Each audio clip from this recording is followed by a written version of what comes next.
guys, welcome back to another exciting video. Today we'll be checking out this video from Morden Wisdom. It's titled "It's Highly Undesirable. Douglas Murray schools Muslim activists wearing Niqab in Britain." This looks quite interesting. We know that Douglas Murray is always, when it comes to religious conversation, he's always there. When it comes to things like this, he's very good and very sound, and he always has his facts and figures ready to destroy and put together whatever is coming his way. I can't wait to check this out with you guys. I'm dropping my thought during the course of this video and after this video. My name is Oge. If it's your first time here, hello. Do well to click on the red subscribe button, like this video, kindly share what you think about this comment, what you think about this video, and so let's get straight into the video. My mum, my sister don't wear it. It's me. It's my personal choice. But yes, and in a free society, the opinions of other people also have to matter. It's not just about you exercising your choice. The way other people feel about that should be of some concern to you. But these feelings are coming from negative prejudices. We have coming from you don't want men's opinions? No. You don't want men's opinions? I'm sorry, we are going to have to end it there. I'm really sorry. As the only man, I'm sorry you don't want to hear men's opinions. You are about to see Douglas Murray tell the truth as it is. Douglas Murray debates a panel of Muslim scholars on the influence of religion, particularly Islam, in the West today. Douglas Murray speaks what is on most people's mind today in the West, but what most are afraid to say. Douglas Murray did not hold back. Can I just begin with you, Fatima? Yes. 56% of British people don't really support the wearing of the full face veil in public. They don't want it.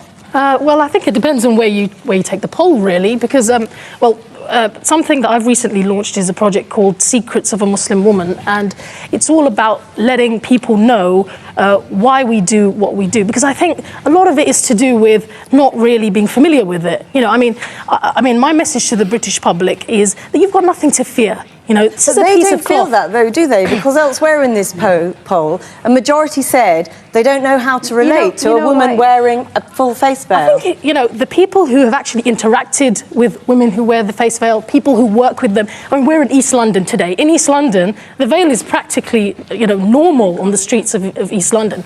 People who've actually interacted and worked with women who wear the veil have absolutely no problem with it. I think it's a fear of the unknown. Douglas Murray, would you like to see the veil banned here?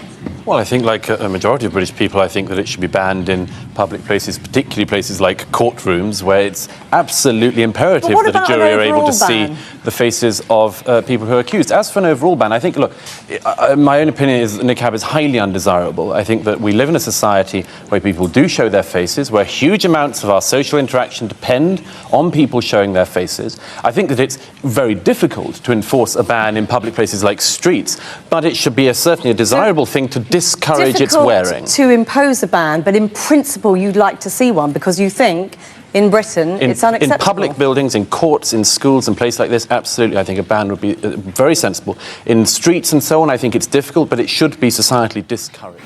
Douglas Murray's stance on the ban of the niqab in public spaces in the UK, particularly in sensitive environments like courtrooms, is grounded in a broader argument about the fundamental requirements of a liberal and open society. A significant portion of human communication relies on facial expressions and visual cues, which are obscured when the niqab is worn. This impediment can hinder social interactions and, more critically, the basic operations of institutions that rely on facial recognition and expressions for identification and communication purposes. Douglas Murray's argument is supported by statistics and public opinion trends indicating a growing discomfort with the niqab in the UK. Surveys, such as those conducted by YouGov, have shown that a substantial majority of the British public supports restrictions on wearing the niqab in public spaces, especially in places where identification and open communication are essential, such as schools, airports, and courtrooms. This sentiment is not isolated to the UK. Similar attitudes can be observed across Europe, with countries like France, Belgium, and Denmark implementing various bans on full-face veils. The Muslim activists' counter-argument that negative sentiments towards the niqab stem from a lack of education and interaction with Muslim women who wear it, while calling for more understanding, overlooks the practical implications of such garments in public and civic life. it's essential to differentiate between promoting cultural sensitivity and recognizing the operational necessities of a society's public and legal systems. Beyond practical reasons, the niqab's presence in public life raises deeper questions about the integration and visibility of women in society. Critics like AI and Hirsi Ali have voiced concerns that the niqab may symbolize the segregation of women from public life and the suppression of their individual identities. Such perspectives are crucial in the debate over how liberal societies should navigate the delicate balance between respecting cultural and religious practices and upholding the principles of equality and openness. Accommodate religious expression in this country, What do you guys think? Do you think niqabs should be banned in public places? I personally think that wearing a niqab is a personal, and we know it's for religious reasons. But for public places like courtrooms, like airports, like schools, where identification is essential, I think it should be banned, right? Because people need to act, especially in courtrooms, right? People need to actually know who you really are. They need to actually see your face. Some people could hide under the guise of a niqab, and yeah, maybe in streets it could be difficult, but what do you guys think? Because I know that a lot of these women, they do it for religious reasons and so many other personal reasons. I can understand that, but I just feel like just for security reasons, identification purposes, and many other reasons like that, maybe I'm not sure. What do you guys think in the comment section? Douglas Murray has his facts, has his reasons, very important reasons that should not be swept under the carpet, right? Yeah, but let's continue the video. Jehovah's Witnesses who don't want blood transfusions, Sikh people who want to wear turbans. We make exceptions, in certain situations. And so, look, I really want to reach out to the public and say, you've got nothing to fear from us. But take up Yasmin's, I was born in this country. I love this country. Take up Yasmin's point that this is about exceptionalism. I mean, you trying to say that you're a good person, you love the country. Nobody gives two hoots about that. To be very honest, people are actually scared for their lives. Anybody could hide under the guise of a niqab. I mean, it is very rude for people to actually open it to actually know who the person is. People can disguise and hide under that. Nobody knows if you're actually a good person, if you actually love the country. Nobody even know who you are. So it is not even up for you. It is not even up for you to actually say that. It's up for the public. What do they think? Do they feel safe around women wearing this? Sometimes it might not even be a woman wearing it. I mean, people can do outrageous things. I'm just saying personally. Point that this is about exceptionalism. Take up Yasmin Alabai-Brown's point about this is about exceptionalism. We accommodate, don't we, in this country, and in my country, Britain, we accommodate religious expression. And we do make exceptions for people. And there's nothing, and that's what I thought. And we cannot destroy the minorities and the religious belief in the name of equality. But what if the majority feel uncomfortable, feel uneasy and say they don't want it? I think then the onus is on us as well, isn't it? I mean, to actually reach out. And I'm hoping that this is just going one step towards that, to say to people, look, we're human beings just like you. But if I may very quickly, religious freedom is an extremely important thing. And I think most people who would agree, I hope in this room, that Britain is the most tolerant place in the world to live, including as a Muslim. Yeah. But let's just add one thing to this, if I may. The issue of social interaction is very important, and not just to me, but obviously to a majority of the British people. Yeah. What I say tonight, what Yasmin says and other people say tonight, people see our faces, they know who said it. I'm sorry to say this, but nobody knows who you are. They can hear your name, they can't see you. If I say something stupid on television tonight, people know it's me saying it. If you do, with all due respect, you can disappear and no one knows. No, we're not disappearing. What does this say? The meaning of this thing is a major issue of identification, and it's very essential, just like he rightfully said. These people can be anybody. You can wear a red one today, wear a black one tomorrow. Nobody knows who you really are, and it is essential that there is a kind of identification, because it's very important, because okay, this happens, that happens, nobody knows who you are.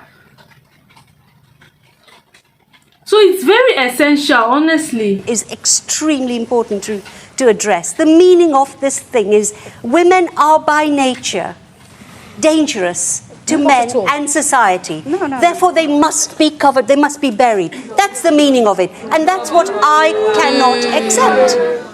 Douglas Murray, aligning with Yasmin Alabhai Brown's commentary, emphasizes that the niqab symbolizes more than just a religious or cultural garment. It represents a deeper ideological stance on the role and visibility of women in society.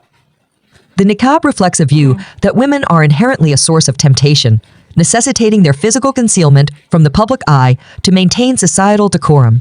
This perspective inherently contradicts the principles of gender equality and individual freedom championed in liberal societies. This critique resonates with broader feminist analyses of veiling practices. Scholars and activists argue that requiring women to cover their faces in public is a manifestation of patriarchal control over women's bodies and choices.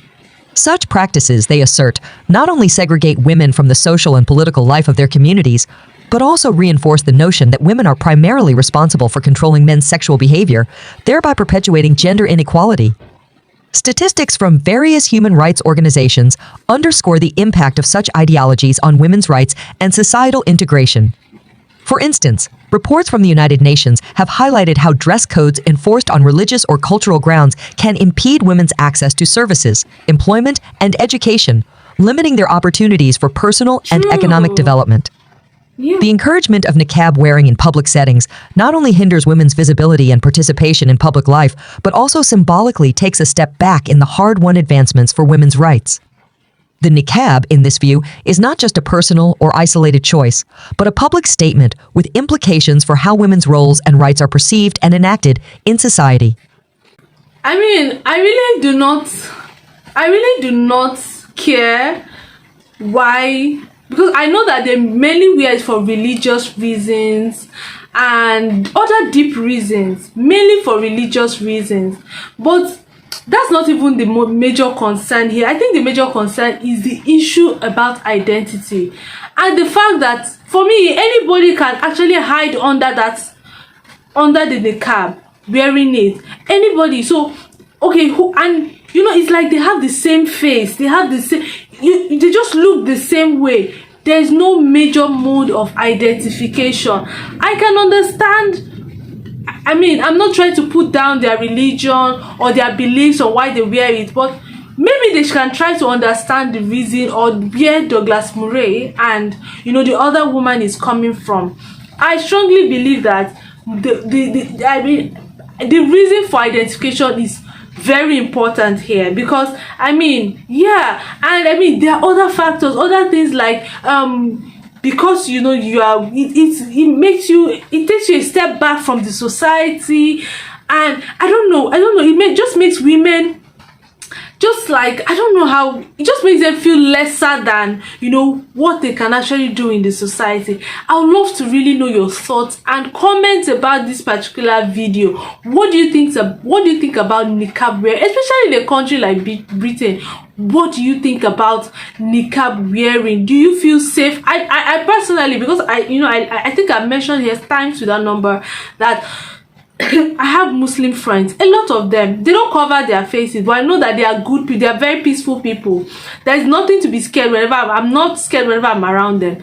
But that does not rule out the fact that anybody can be under that garment. You understand what I mean? So let's know what you think about it. If you're a niqab wearer, you're a Muslim woman who wears niqab, what are your thoughts? What do you think the society needs to know more about this? Thank you for watching to this part of the video. I'd love to know your thoughts, your comments, and what you think about this video. Do not forget to like, share, subscribe, comment, and turn on your post notification bell. I'll see you in my next episode. Bye bye.